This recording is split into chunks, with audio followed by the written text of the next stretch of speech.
Greetings, joyful viewers, and welcome to this week's edition of Healthy Living, the first in a two-part series featuring the nutrition and wellness advice of Dr. Steve Blake, a vegan naturopath, herbalist, neuromuscular therapist, and doctor of holistic health.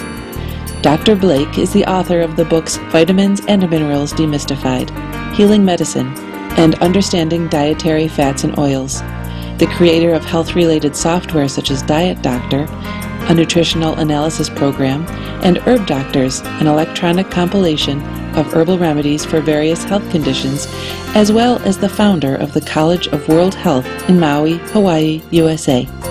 He encourages a natural approach to health with a plant-based diet as its cornerstone.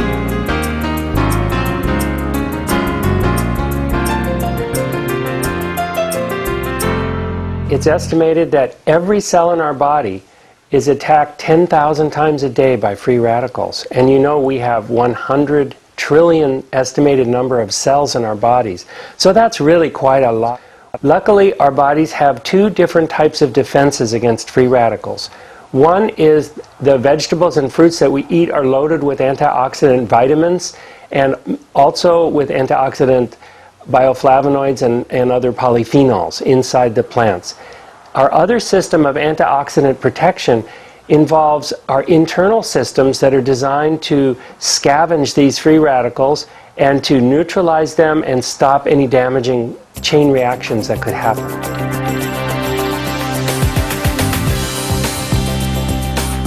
Many of us have heard that free radicals, or atoms and molecules with unpaired electrons that can cause cell damage, are related to the aging process. Dr. Blake says free radicals are also connected to heart disease and stroke, which according to the World Health Organization are the leading causes of death worldwide. Free radicals do cause heart disease and stroke most directly. Heart disease and stroke, as you know, are caused by atherosclerosis, the clogging of the arteries. And this, at the beginning stage, can happen from ages 2 to 8 years old, when the sides of the arteries are initially damaged and form fatty streaks. This process continues throughout life, and as we become older, we become more susceptible to the end product of atherosclerosis, which is either a heart attack or a stroke. Now, when we want to circulate cholesterol in the bloodstream, which is very useful for our bodies, for instance, we make steroid hormones like testosterone out of this. When our liver wants to package this cholesterol for circulation in the blood, our liver puts on antioxidant protection in the form of vitamin E.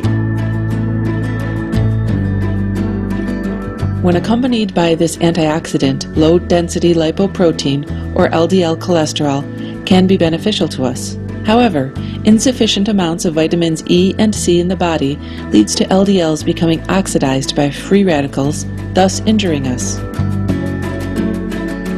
LDL will stick to and damage the inside of our arteries, leading to this atherosclerosis, which leads to heart attack and stroke. And for this purpose, lots of fresh fruits and vegetables are very good to take every day. In their raw form is always best.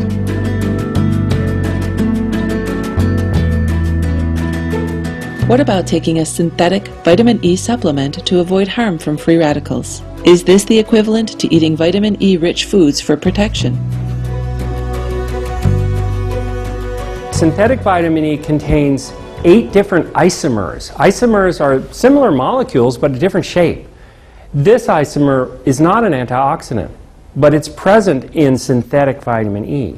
So let's say your liver grabs some of this and puts it on an LDL to circulate it. No protection at all. Animal products are tremendously dangerous to our health for countless reasons, with antioxidant loss being just one. Meat at a meal may replace the vegetables that we should be eating to get our antioxidants. So one of the damaging parts of meat is the reduction in antioxidants in a meal. And of course, the big problem is the saturated fats in these animal products. And the saturated fats then harden our cell membranes, make them less flexible and permeable, so that we have fewer LDL receptors to get this bad cholesterol out of the bloodstream and into our cells where it belongs so that it doesn't keep circulating in the bloodstream and cause heart attacks and strokes.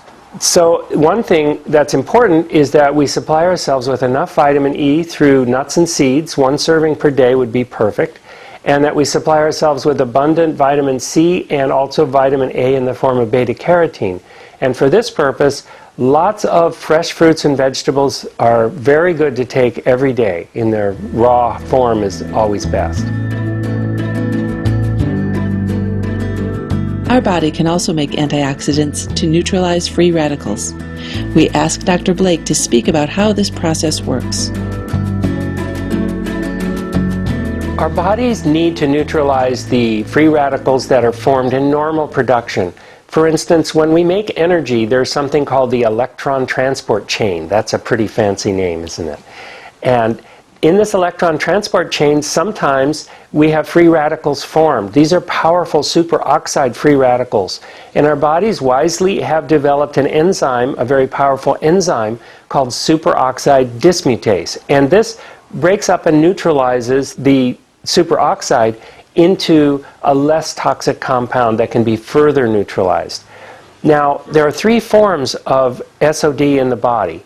Superoxide dismutase is abbreviated SOD. The form that protects our mitochondria, the little energy factories in our bodies, this form needs the mineral manganese in order to function. And I was interested when I analyzed diets to find that some diets, such as some of the Atkins diets, can be low in manganese. This is very dangerous because this would allow free radicals to damage our energy-producing cells, and that could leave you fat, tired, and hungry. Now, there are 2 other very important nutrients. Zinc is one of them, and copper is another. These minerals are cofactors in the other 2 types of superoxide dismutase that protect, for instance, the bloodstream and also the lungs. So these are the minerals that we need to have in order to make superoxide dismutase: manganese, zinc, and copper. When SOD neutralizes a superoxide free radical, it then becomes hydrogen peroxide. And hydrogen peroxide is also a dangerous free radical. So hydrogen peroxide needs to be further degraded. Now this one is degraded with glutathione peroxidase, an enzyme that needs selenium. Now, whole brown sesame seeds are an excellent source of selenium. Most nuts and seeds are good sources of all of these necessary minerals. So the glutathione peroxidase then neutralizes the free radical into water, which is certainly not dangerous at all.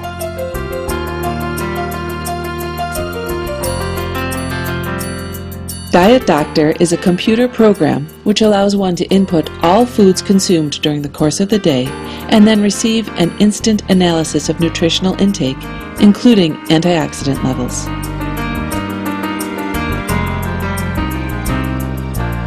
Yes, I have developed over many years a software program that analyzes diets. And I use that to check the antioxidant status of the diets of different people.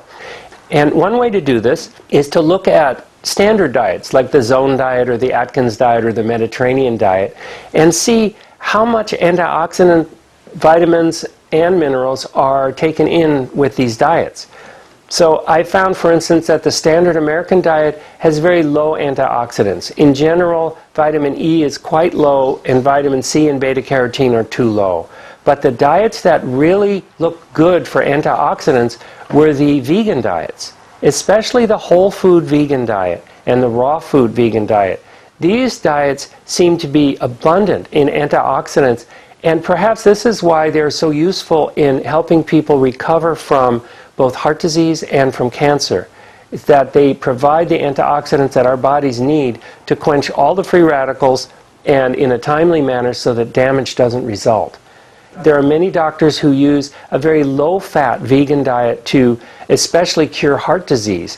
And this is an excellent idea, but these diets, while abundant in beta-carotene and vitamin C, seem to be consistently low in vitamin E. This is a concern, and of course they're low in vitamin E because they have very few oils, and vitamin E is found in oils. Now, to correct this, one could add just a few nuts and seeds to these diets, and then they would look a lot better on the vitamin E status. for those intrigued by the antioxidant-rich raw vegan diet and wish to try it, Dr. Blake has some useful tips on selecting the most nourishing foods. Most raw food vegan diets are excellent in all of the vitamins except for B12, which is missing and needs to be taken, I think, by everyone, whether they're raw food, vegan, American, or any nationality or food type. Outside of B12, most of the vitamins are very well covered in the raw food vegan diet. Minerals, too, are well covered with the possible exception of calcium. It may be necessary to take extra food with extra calcium. Beans are a very good source of calcium. Now, it's hard for a raw food vegan to get enough calcium out of beans because the dried beans need cooking or soaking and sprouting. So I recommend that raw food vegans go ahead and sprout beans and have sprouted beans at least once a day. Now, protein is usually not a problem. I've found that raw food diets provide abundant protein. Now, in a raw food vegan diet, the fats, while high, running maybe 40 or 45% of the calories, don't have very many saturated fats. The saturated fats generally run more like 7% of the calories, which is excellent. This is a very good amount that will keep away heart disease and strokes. If the person is a woman under 50, or perhaps any of the children or pregnant women need extra iron, that needs to be supplied. That can be supplied from the diet, but the best way would be to analyze the diet occasionally and see if you're getting enough. And then if you're a little low on one thing or another, raise it up by eating a little more of the foods that contain that.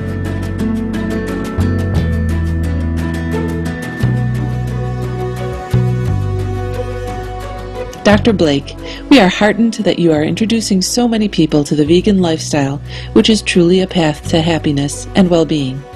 Your sound nutritional guidance is also sincerely appreciated. For more details on Dr. Steve Blake, please visit www.naturalhealthwizards.com. Books and software by Dr. Blake are available at the same website. Please join us next Monday on Healthy Living for the conclusion of our two-part series, where we'll learn about the fantastic healing properties of herbs from Dr. Blake. Thank you, trusted viewers, for your company today on our program. Coming up next is Science and Spirituality after Noteworthy News. May heaven bless all with everlasting vibrancy and vitality.